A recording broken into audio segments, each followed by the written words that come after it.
Aujourd'hui, nous allons écouter le message de ce monsieur qui a compris le système installé dans les pays développés. Il montre comment ce système est conçu pour maintenir des personnes dépendantes. Il parle également des pièges cachés derrière l'utilisation des cartes de crédit. Il montre également comment utiliser le système pour rembourser ses dettes et regagner sa liberté. Sans plus tarder, nous allons écouter ce qu'il a à nous dire. And today I want to talk about the fact that I believe that the more you own, the more the system owns you. You know, we've all heard the saying, the things you own end up owning you. I agree with that too. But I was thinking about it the other night and I was like, you know what? I feel like the more we own, the more the system owns us. I was thinking, for example, like having a car. And now there is nothing wrong with having a car. I understand that a lot of people live in areas where you have to have a car. They've set the world up that way, especially in the United States, where like a lot of people have to have a car to make it. But I was just thinking about, since I don't have a car currently, I was just thinking about buying a car. Typically, we're not going to pay cash for it, so we have to finance it. That puts us in the system. They got us right there because now you owe them money. You know, they loaned you the money, you owe them money, you have to pay it in a timely manner or you're going to owe them more money. You're in the system. Car insurance. You have to have car insurance. It's mandated by law.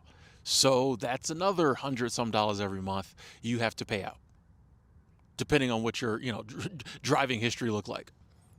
More money you have to pay out, despite all the ads on YouTube that tell you can get car insurance for $3 a month. Anyway, more in the system.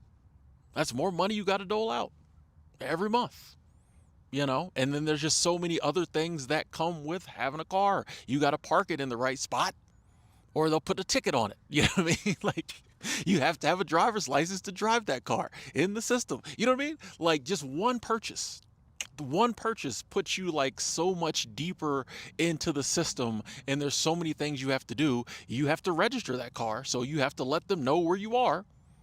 They got to be able to get in touch with you once a year so you can pay them that money every year.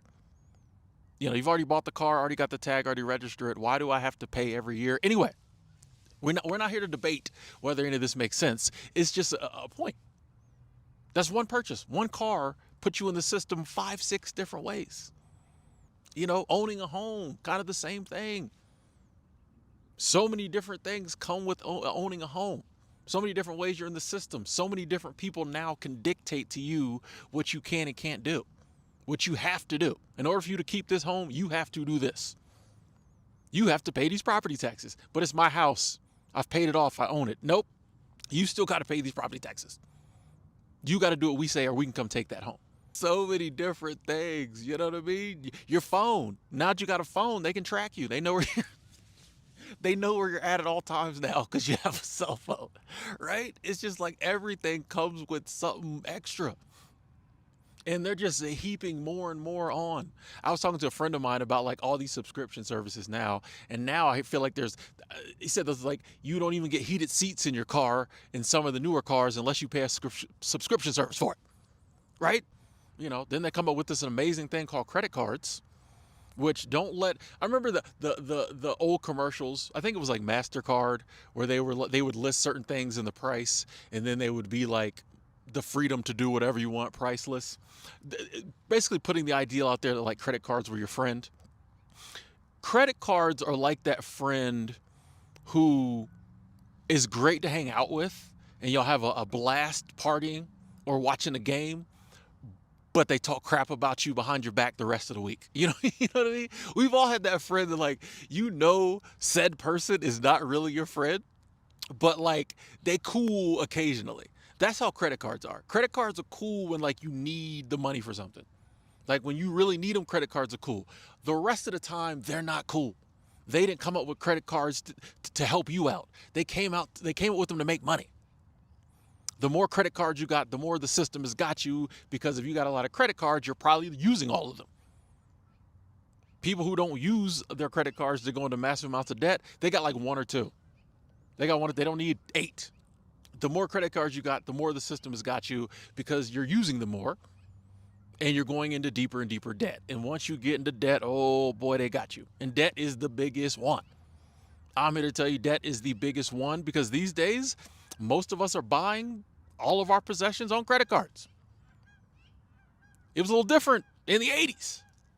But now, like, it's definitely the more you own, the more the system owns you because most people are putting their purchases on credit cards or a much larger portion of their purchases on credit cards. Now, part of that is because they've jacked rent up.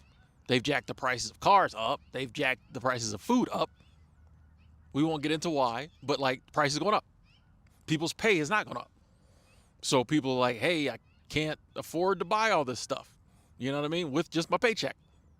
If I want some stuff, got to put it on my credit card. And I totally understand wanting some stuff. How about we get rid of some of the stuff that like we can sell and make a little money and then like put that towards the debt. Because the thing is like this, once we get used to like getting rid of stuff, you don't like bringing stuff back in as much. Like that feeling you get when you downsize, when you declutter, using the 3Ds, dollars, dumpster, donate, throw it away, sell it, donate it to someone who can use it. Once you get used to like that feeling of, you know, money coming in, the good feeling of donating, the good feeling of just throwing stuff away, you're not as excited to go out and bring more stuff in. And in fact, I know for me, I started to get way more intentional about my purchases. I like that feeling of lightness. I like that feeling of coming into my apartment. I had an apartment at the time when I first started like doing all this. I love that feeling of coming in, there not being anything there. You know, to this day, I really only have stuff I kind of need. I know where like everything is at because I don't have a lot. I like that feeling. I don't like being like, where is my so-and-so? Oh, all through the house. Nah, I know where it's at. I know where it's at. You start to like those feelings, and then that starts to make you change your behavior because you want to keep those feelings coming, right? Instead of going out and just like blowing money, buying stuff, doing stuff, you're like, wait a second. I don't really want all this. Or you do it once or twice and you're like, bro, like, nah, this ain't me no more. More intentional about your purchases, even the little stuff. That makes you more intentional about the bigger stuff. Wait a second, do I have to have that? Okay, if I have to have it, how can I get the best deal on it? You know, we don't just run down to the dealership. We don't just, you know what I mean? Like, just get whatever, you know. You start to be a little smarter with your money. You start to take a little more time. You start to see it for what it is. Like, hey, yeah, I may have to, you know, put this on a credit card. I may have to finance this. How can I do it in a way so that I can get it paid off as soon as possible? Start small, get bigger. The goal is to like use the system to break free from the system. Whereas most people get used by the system to help the system. So yeah, we may have to work, may have to make money in the system, but we can use the system to break free from the system. Use the system to pay back the debt. Why is this squirrel looking like he's about to come over here? Do not come over here. I'm working. We can use, these squirrels out here bold. He was looking at me like, that's my tree. So use the system to break free from the system. That should be the ultimate goal, is to have as much freedom in our life as possible. When the system owns us, we have no freedom. You know, I've been saying for years, part of the reason they got rid of the old slavery is because this new slavery is way better. You know, the old slavery, you had to like house people and feed them, and like you had to have people watch them so they wouldn't run away. You spent a lot of money on whips and chains every month. The old slavery was just you know. This new slavery, you don't have to do none of that. In fact, you make them pay for. You make them pay for everything. You know what I mean? You still got people enslaved. You still got people working for you for peanuts. You still got people not in control of their life because they got to show up and do what you tell them to do every day. But they have to pay for their living quarters. They have to pay for their food. They can't run off still. You know, now they can't run off. You know what I mean? You own them. You know what I mean? It's crazy. And I laugh, but it's actually very sad.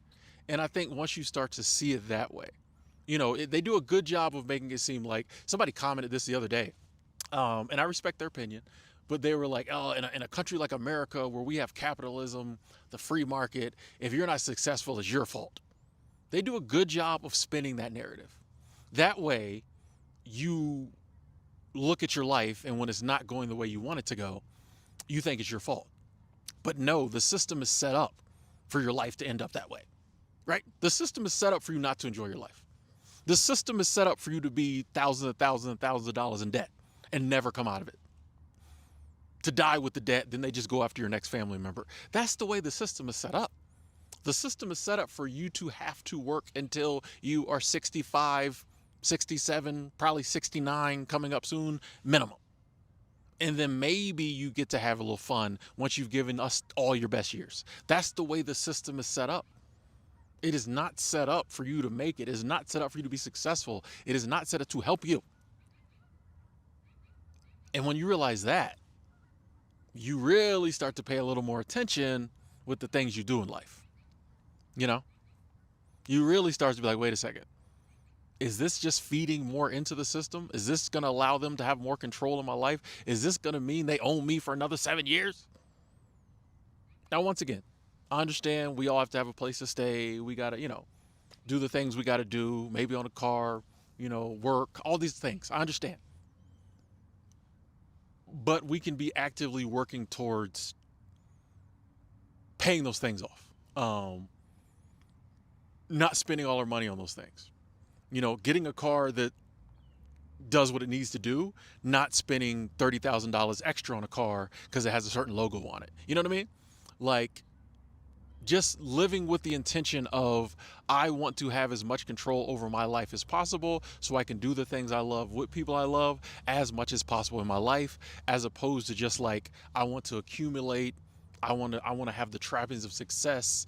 I want to, he who dies with the most toys wins, all those different attitudes. No, those attitudes, the system wants you to have so it can put its clutches in you, put its chains around you.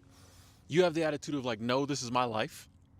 I was put here by whatever put me here so that I can enjoy this life. My goal is to do that as much as possible with as much freedom as I have now, with the mind to getting even more freedom in the future if I don't have as much freedom as I want now.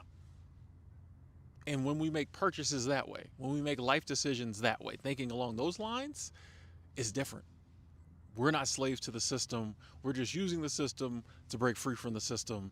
I would love to hear your thoughts on this in the comment section. Something I'm very passionate about. I've been thinking about a lot lately. Please, if you're so inclined, weigh in, chime in. What do you think about this? What are some changes you're making? I love y'all. Talk to y'all later.